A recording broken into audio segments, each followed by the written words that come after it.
Hari ini saya akan menyampaikan firman Tuhan dengan tema rekam jejak. Amsal 14 ayat 15, kita baca sama-sama. Orang yang tak berpengalaman percaya kepada setiap perkataan, tetapi orang yang bijak memperhatikan langkahnya. Firman Tuhan mengajar gini, orang yang gak pengalaman tuh mudah percaya sama omongan orang. Tetapi orang yang bijak memperhatikan langkahnya. Artinya gini, kita gak boleh cepat percaya sama orang. Kita gak boleh mudah kagum sama orang. Kadang tuh kita ngelihat orang selalu dari penampilan luar. Kita selalu terpesona dengan tampilan luar. Kadang kita kagum ngelihat orang-orang yang begitu sukses, kaya, punya jabatan, punya pengaruh yang luar biasa. Gak heran kita kalau udah ketemu sama, oh ini anggota DPR, oh ini orang pejabat, langsung gaya kita langsung beda gitu. Betul gak? Kita kagum sama orang-orang yang, wah dia kenal si A, si kenal si B, dia kenal menteri ini, dia kenal Pak Jokowi. Kemudian kita kalau dengerin orang ngomong kita gampang terpesona. Wah hebat ya, hebat banget nih. Kadang-kadang karena kekaguman kita mudah percaya sama orang dan kita menelan omongan mereka tuh mentah-mentah. Satu kali saya sama suami dipanggil oleh seorang pengusaha kaya raya. Masuknya aja ribet banget untuk ketemu dia. Harus bukan di swab. Apa itu? Yang harus ke lab dulu. Lupa saya. Iya, harus di PCR. Hebat gak? Di tempatnya ada tempat PCR, ada lab sendiri. Jadi kami harus di PCR, lalu nunggu hasil. Nunggunya lama. 4 jam ya kurang lebih ya. 4 jam ya kita di ruang tamu itu ya. Begitu saya masuk ke ruang tamu, ternyata yang mau ketemu dia tuh bukan cuma kami. Lah kalau kami kan dipanggil ya, diundang. Kalau yang datang ini pengen ketemu dia, karena ini orang hebat ceritanya. Saya lihat yang ngantri itu pejabat, saya lihat dari pangkat-pangkatnya lah ya. Kemudian ada beberapa orang dari staf kelihatannya. Ada beberapa yang kenal saya. Jadi lumayan sambil ngantri pada minta foto. Lucu juga. Nah, kita dengerin waktu saya lihat jam, saya jengkel gitu. Dia yang perlu sama kita, kenapa kita yang disuruh nunggu dia? Saya bilang kadang-kadang orang besar nih keterlaluan kok ya, gak tepat janji. Masa janji jam segini kita nunggu 4-5 jam? Saya bilang gini, dalam sejam kalau dia gak panggil kita, kita pulang. Udah hampir tengah malam. Saya bilang sama suami saya, sejam lagi ya, dia gak panggil kita pulang. Tiba-tiba sekretaris yang WA saya, Ibu Heni sudah di bawah. Saya jawab, sudah dari tadi. Kemudian, oke, saya suruh orang jemput ibu. Naik kami ke atas, ngelewatin para pejabat yang ngantri bos. Luar biasa, kalau anak raja itu dapat privilege, katakan amin. Kami diajak naik ke atas, ketemu beliau. Akhirnya kami duduk, masih tunggu dia sebentar, lalu kami mulai bincang-bincang. Saya tuh kan ya sama Jojo orangnya ya polos-polos, ya untung gak blow on banget ya. Cuma kagum aja gitu, denger ceritanya hebat sekali. Ceritanya tuh hebat, dia punya yayasan, dia nolong banyak orang, kasih beasiswa sana sini, dia bangunin rumah orang miskin. Wah itu dia bantu bukan cuma satu kampung, banyak kampung dia bantu. Dia bantu pegawainya, pokoknya ceritanya keren. Filantropi sejati. Ya. Kemudian dia tanya gini sama saya. Kamu tiap bulan duit cukup gak? Yayasan kamu? Saya bilang ya puji Tuhan bisa lewat pak. Terus dia bilang gini. Kalau kamu butuh apa-apa telepon saya. Kamu saya angkat anak aja. Dia bilang gitu. Wih, tampang gue nih memang tampang mau diadopsi ya. Soalnya gue udah punya papa angkat juga gitu di Australia kan. Kemudian dia bilang gini, butuh berapapun kontak saya, 1,5 M, tinggal telepon aja. Dalam hati gue, haleluya. Akhirnya Tuhan jawab doa gue gitu. Wah, kita berdua terkagum-kagum. Dia ngajarin Jojo begini, dia ngajarin Jojo begitu. Bahaya loh, orang tuh kalau ngomong sama Jojo kupingnya tuh harus pakai filter. Dia gampang percaya orang karena hatinya murni. Jadi, wah, dia ngajarin Jojo macam-macam. Jojo langsung terpengaruh. Keren. Tapi, ada tapi nih. Kan dia janji manis-manis nih sama kita nih. Pas kita lihat, istrinya banyak. Istrinya banyak banget. Dan yang mendampingi dia itu masih jauh lebih muda dan seksi. Ya. Orangnya sudah tua. Wah, luar biasa. Anaknya banyak. Ya. Nah, saya lihat gitu ya. Nah, terus kami juga dengar dari stafnya, cara dia mengelola usahanya itu pakai dukun. Panggil dukun, bawa sesajen. Nah, saya mau ke Anda lihat cerita saya ini. Dua sisi yang sangat bertolak belakang, bukan? Di satu sisi, orang ini baik gak? Berapa banyak saudara di sini yang berkata orang ini orang baik? Angkat tangan.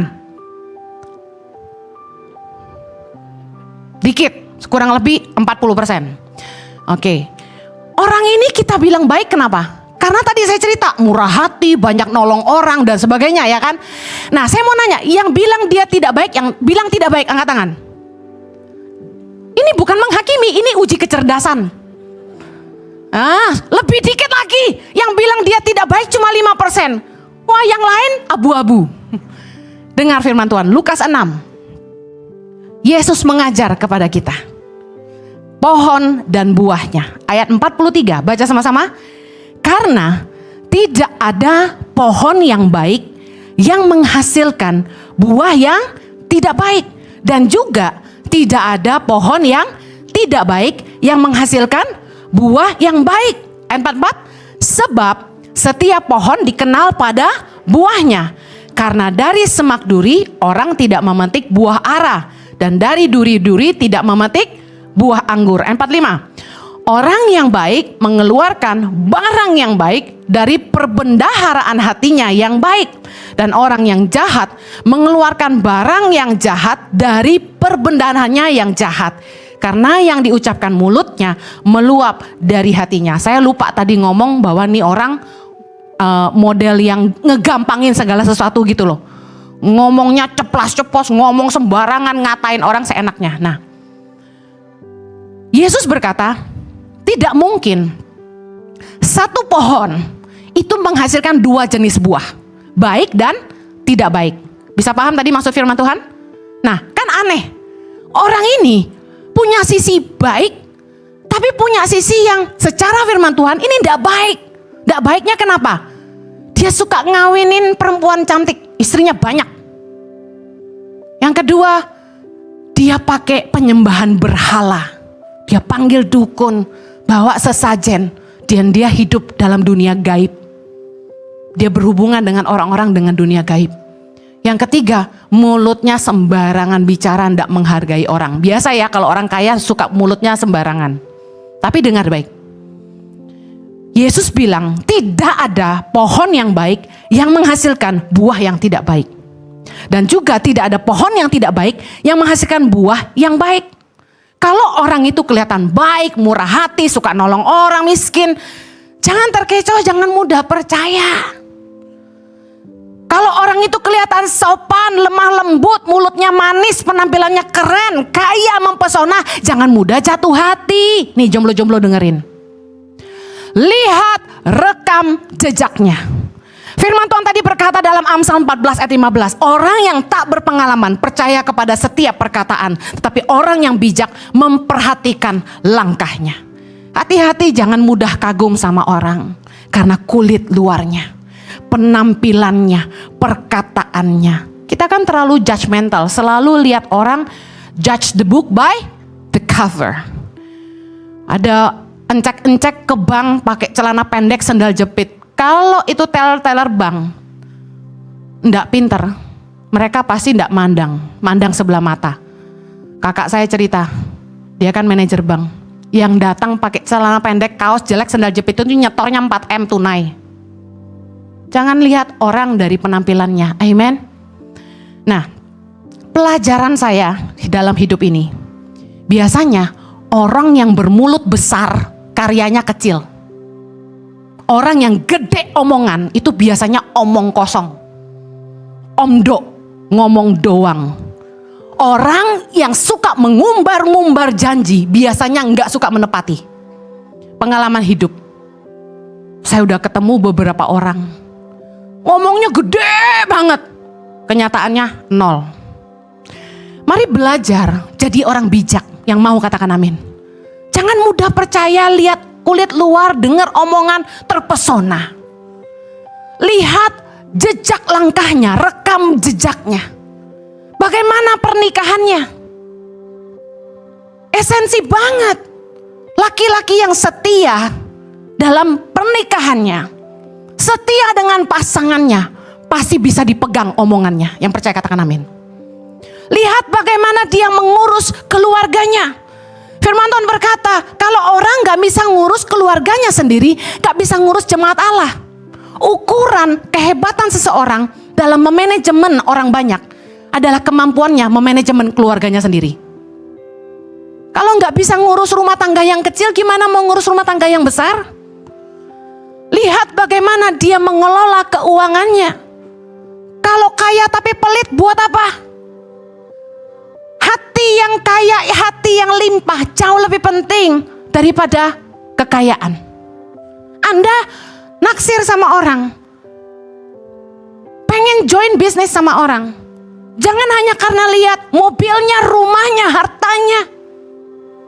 Tukang tipu juga banyak yang kaya.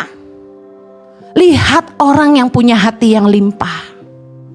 Lihat bagaimana dia memperlakukan rival-rivalnya, lawan bisnisnya dengan kelicikan atau dengan hikmat. Lihat bagaimana dia menjalankan bisnisnya. Satu kali anak muda dari Australia datang ke Jakarta.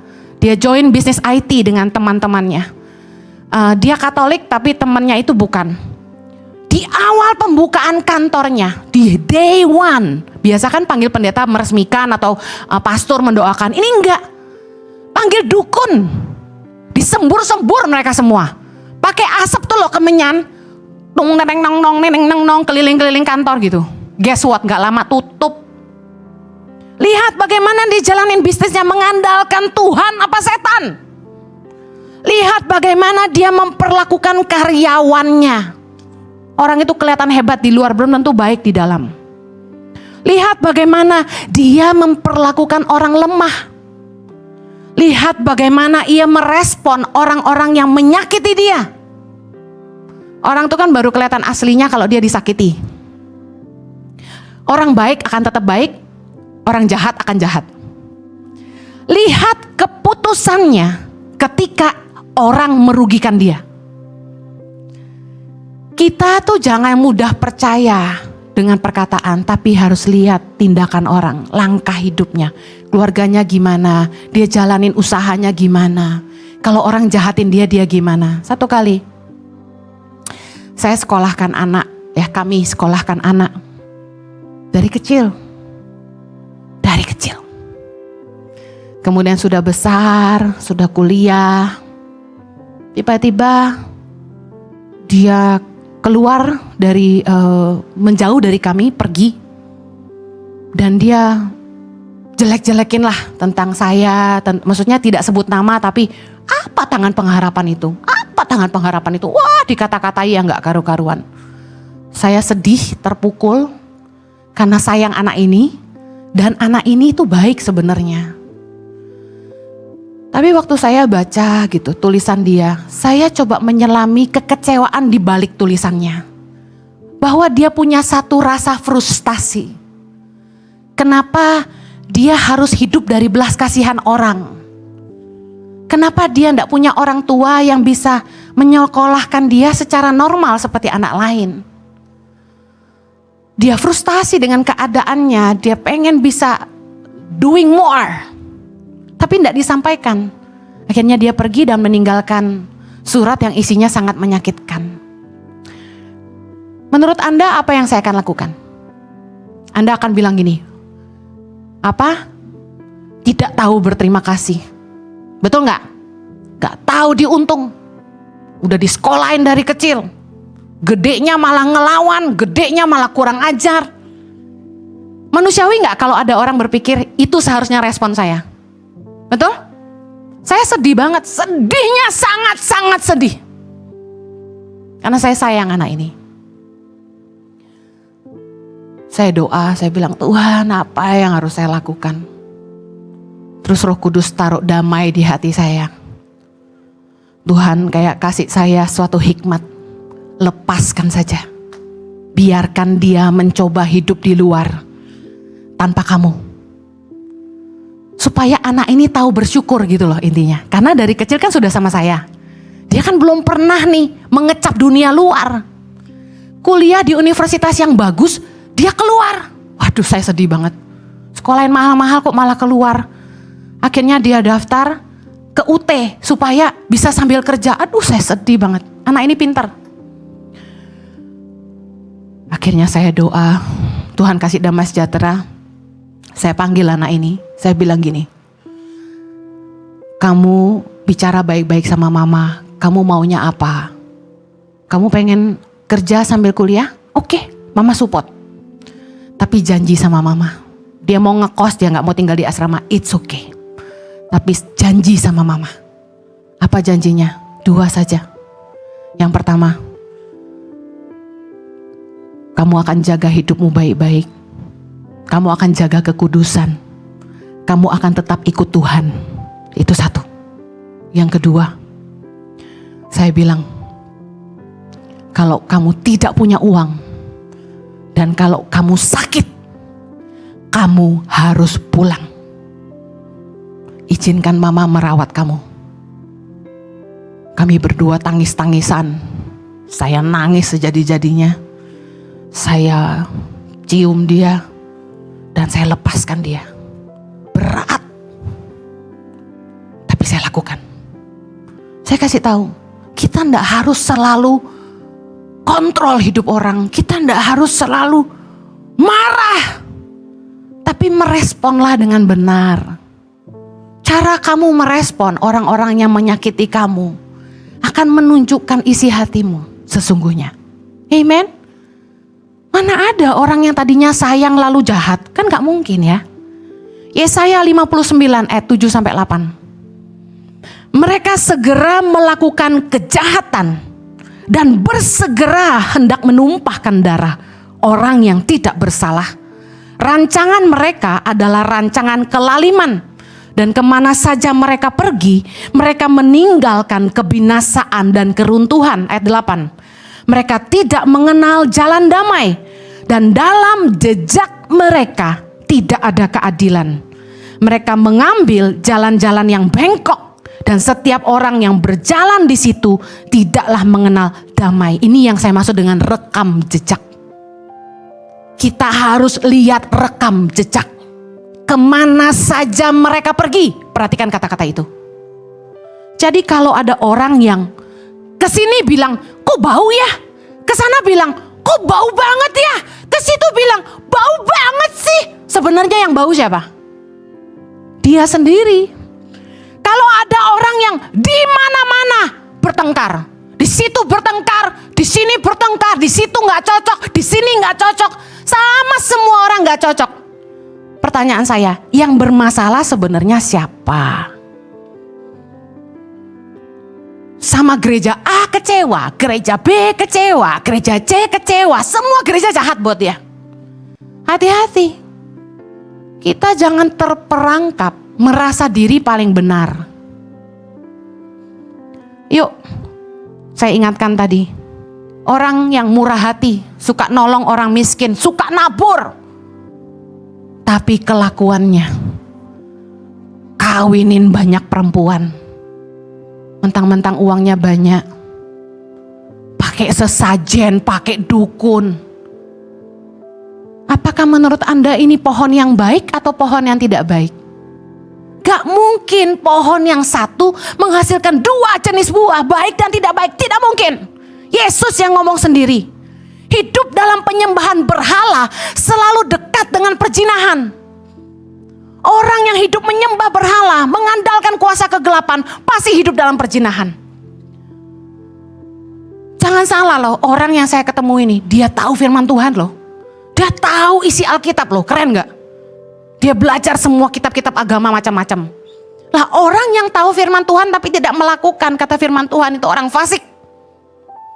Orang kalau sampai menggunakan kuasa setan untuk mencari kekayaan, berarti dia penuh dengan keserakahan, kesombongan.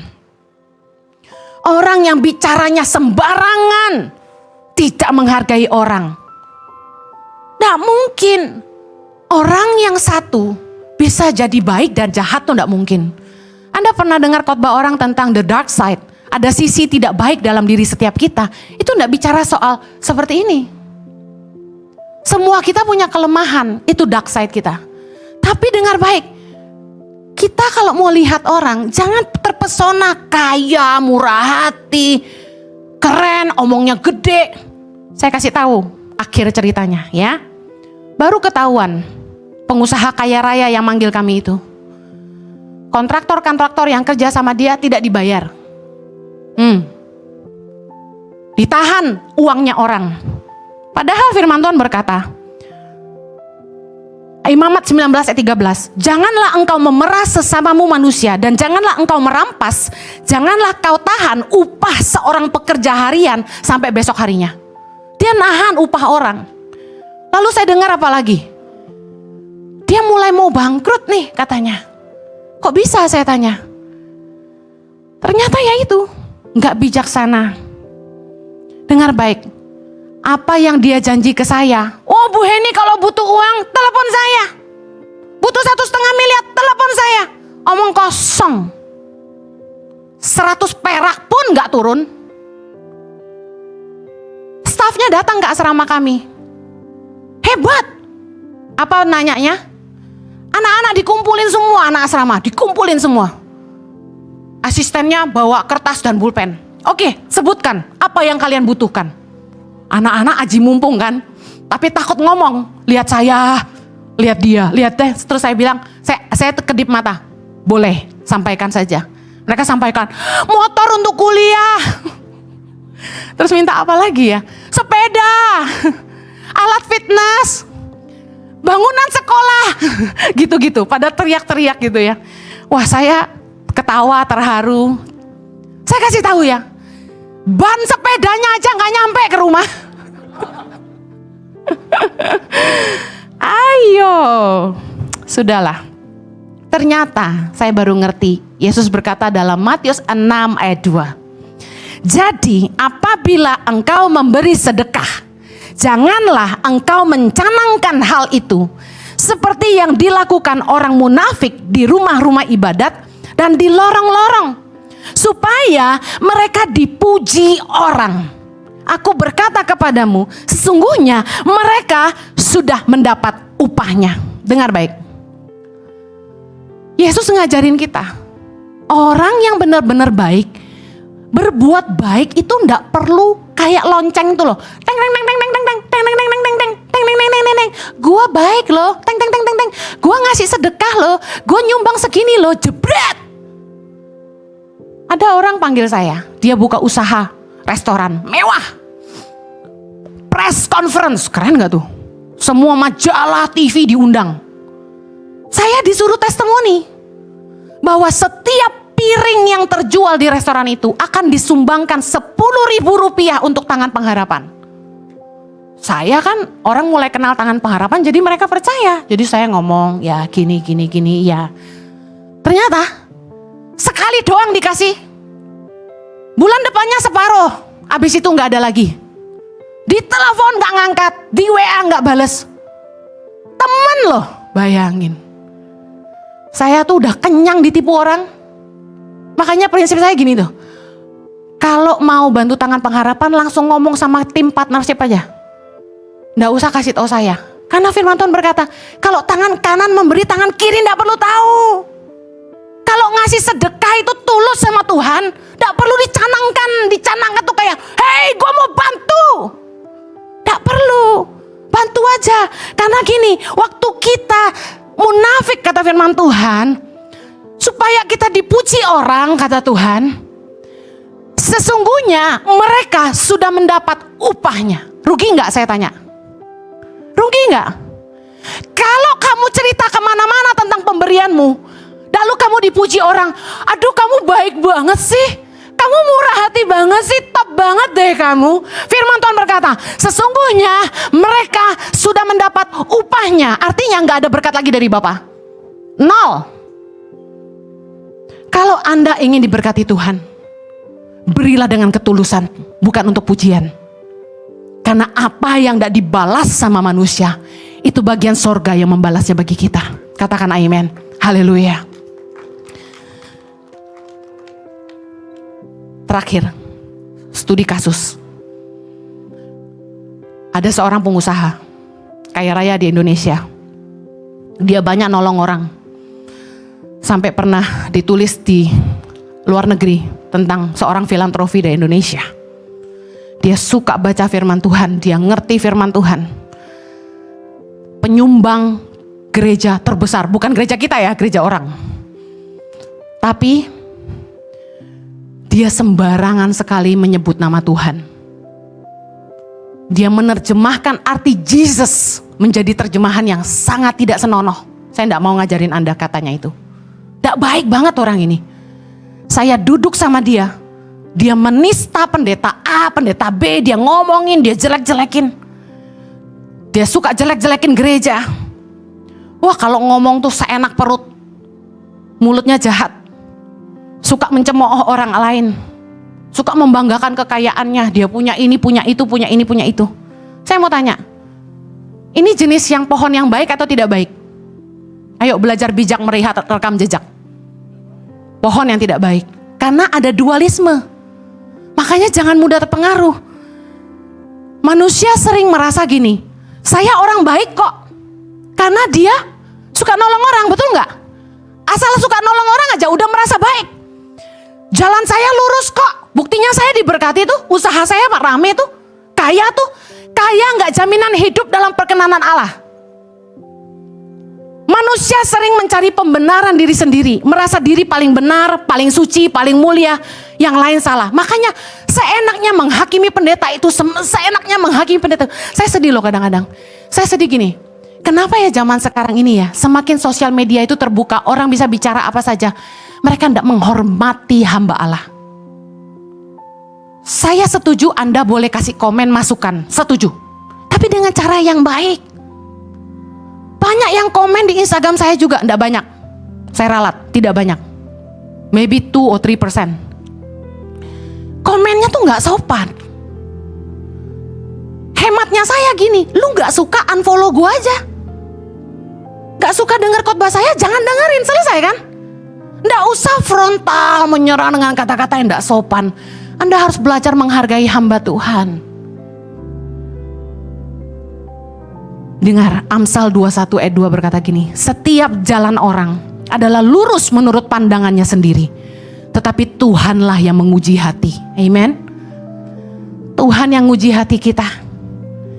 Saya akhiri. Kita sering mudah terpesona melihat karisma orang. Kita mulai memberi telinga, wah telan omongannya mentah-mentah, karena kekaguman kita mendengarkan mereka. Mazmur 1 ayat 1 sampai 3. Saya pernah bagikan ini. Berbahagialah orang yang tidak berjalan menurut nasihat orang fasik, yang tidak berdiri di jalan orang berdosa, dan yang tidak duduk dalam kumpulan pencemooh. Tetapi yang kesukaannya ialah Taurat Tuhan, yang merenungkan Taurat itu siang dan malam. Ia seperti pohon yang ditanam di tepi aliran air, yang menghasilkan buahnya pada musimnya, dan yang tidak layu daunnya. Apa saja yang diperbuatnya berhasil. Jangan karena pesona dan karisma mata kita jadi buta. Jangan mudah tertipu. Jangan mudah percaya omongan orang. Orang yang gak berpengalaman mudah mempercayai omongan, tapi orang bijak memperhatikan jejak langkah orang. Jangan mendengarkan nasihat orang fasik. Kita lihat hidupnya.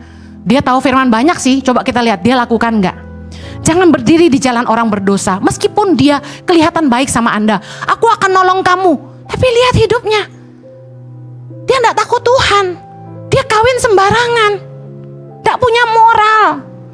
Itu jalan orang berdosa. Jangan ikut meskipun Anda berharap dia bantu Anda. Jangan duduk dalam kumpulan pencemooh. Saya kalau udah diajak ngegosipin orang, saya alihkan pembicaraan atau saya permisi pulang. Ngapain buang waktu kita? Mari andalkan Tuhan. Pegang satu-satunya yang jadi ukuran dalam hidup kita, itu firman Tuhan. Firman Tuhan janjikan hidup kita akan berbuah pada musimnya. Daun kita tidak layu dan apa saja yang kita buat berhasil. Kalau Anda ingin berhasil dalam bisnismu, berhasil dalam pernikahanmu, hati-hati mengambil keputusan dengan siapa Anda mau memulai bisnis Anda, dengan siapa Anda mau menikah. Kalau Anda ingin joint venture dengan orang, jangan mudah percaya. Lihat jejak langkahnya. Lihat bagaimana dia memperlakukan keluarganya, bagaimana dia memperlakukan musuh-musuhnya, bagaimana dia mengurus rumah tangganya sendiri, mengelola keuangannya. Karena banyak orang yang berbulu domba, tapi hatinya serigala.